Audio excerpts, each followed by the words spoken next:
Sekarang Bung Yesril. Saya tidak dapat memahami statement Abraham Samad itu. Mula-mula beliau mengatakan bahwa KPK tidak berwenang menyidik wakil presiden karena warga negara istimewa, presiden dan wakil presiden. Karena itu menyerahkannya kepada DPR untuk melakukan penyelidikan dan penyidikan. Tapi belakangan mengatakan tidak pernah KPK mengatakan tidak mampu menyidik wakil presiden. Yang pertama itu bukan persoalan KPK itu berwenang atau tidak berwenang. Dari segi hukum kita mengatakan KPK berwenang menyidik siapa saja di negara ini. Tidak kecuali presiden dan wakil presiden. Kita tidak mengenal adanya istilah warga negara istimewa. Dulu ada forum privilegiatum di bawah konstitusi dan Undang-Undang 50. Tapi sudah itu tidak ada lagi. Jadi presiden dan wakil presiden itu bisa disidik, bisa dituntut oleh KPK, oleh polisi maupun oleh jaksa. Meskipun polisi dan jaksa itu diangkat oleh presiden, tapi kewenangan mereka bukan dari presiden. Kewenangannya bersumber dari hukum. Karena itu bisa menyidik, bisa menuntut presiden itu. Dikaitkan dengan apa yang dilakukan oleh DPR. DPR sudah menggunakan hak pengawasannya, menggunakan angket, dan ketika angket itu, dia bertindak melakukan penyelidikan terhadap kasus senturi itu. Bedanya, DPR itu bukan penyidik. DPR itu adalah lembaga perwakilan, lembaga politik, dan dia tidak bertindak pro justisia dalam melakukan penyelidikan dan penyidikan. Karena itu statement Abraham Samad mengatakan, silakan DPR melakukan penyelidikan dan penyidikan. Penyelidikan apa? Karena DPR itu bukan lembaga seperti KPK yang dapat bertindak melakukan penyelidikan dan penyidikan atas nama pro justisia. Dia tidak. Dan itu dilakukan oleh DPR ketika mereka melakukan angket itu.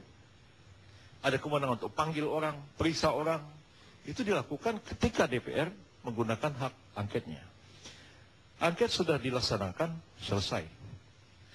Kalau sudah selesai angket itu, terserah DPR. Karena DPR dapat mengeluarkan hak penyataan pendapat.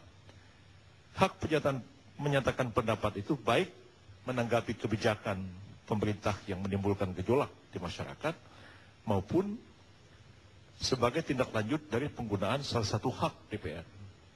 Tapi kan DPR tidak memilih untuk menyatakan pendapat. Menyerahkan itu kepada KPK, jaksa, polisi untuk mengambil langkah-langkah hukum. Jadi kan sudah selesai sampai di situ. Bola itu sudah ditendang kepada KPK. Kenapa KPK tendang lagi kepada DPR? Sampai kapan selesai masalah ini? Nah, timbullah keraguan-raguan masyarakat. Ini KPK serius atau tidak? Abraham mengatakan, siapa yang mengatakan kami tidak mampu? Tidak ada orang yang meragukan bahwa KPK itu mampu atau tidak mampu untuk melakukan penyidikan kasus itu ini. Persoalannya KPK berani atau tidak berani, mau atau tidak mau melakukan penyidikan ini. Di situ kunci permasalahannya. Sekarang, kita sudah melangkah, 2 sudah dinyatakan tersangka. Coba kita pikir, pertama yang dinyatakan tersangka ini, orang yang sudah stroke yang tidak mungkin diadili. Kedua, Siti Fajriyah sudah sakit parah.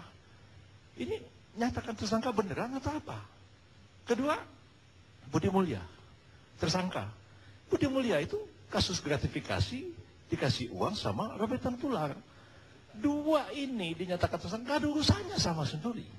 Sehingga orang mengatakan, KPK ini main-main aja. Nggak serius. Di situ letak persoalannya. Jadi, kalau sudah begini kan sama seperti dulu pada zamannya Gus Dur, Kejaksaan Agung mau menuntut Pak Harto. Dikira orang akan menuntut apa yang dilakukan Pak Harto selama 32 tahun berkuasa. Tapi ternyata yang dituntut itu hanya masalah yayasan. Kecil sekali. Jadi kalau dinyatakan Siti Fajriyah, apa yang mau digali dari Siti Fajriyah? Orang sudah stroke. Ngomong nggak bisa, tetangga aja nggak kenal. Apa yang mau dikorek dari Budi Mulya? Hanya masalah gratifikasi, masalah kebijakan Senturi. Apa bailout itu tepat? Apa melanggar hukum atau tidak? Ini ada perpu-perpu dikeluarkan. Apakah kebijakan bisa diadili atau tidak? Saya baca buku-buku Belanda yang anti kenyang membahas tentang beleid. Beleid tidak bisa diadili, ada syarat-syarat begini. Tapi orang juga melihat motif. Kenapa dikeluarkan perpu kayak begini? Ini tuh melindungi siapa? Motif itu bisa diurai. Panggil ahli-ahli menerangkannya ke KPK. Ada motif tidak?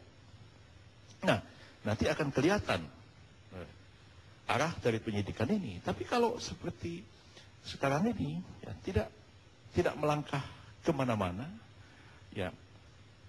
Apalagi kalau mau dikaitkan, misalnya selama ini banyak sekali anak buah melakukan kesalahan, kena pasal 55 ayat 1 ke 1 atau pasal 56 KUHP. Dalam hal Bank Indonesia, ini tidak berlaku itu. Karena keputusan itu diambil oleh Dewan Gubernur. Dan hubungan Dewan Gubernur satu dengan yang lain itu bukan hubungan atasan dengan bawahan. Ini kolegial, kolektif, ambil satu keputusan. Dan pertanyaannya, bagaimana Siti Fajriah sama Budi Mulya bisa dinyatakan sebagai tersangka? Budiono tidak. Di situ pertanyaannya. Apakah dulu Gubernur BI yang pernah dihukum, Burhanuddin dan Aulia Pohan juga, itu kebijakan bukan? Kebijakan juga. Kebijakan juga. Kebijakan juga. Kita istirahat sejenak.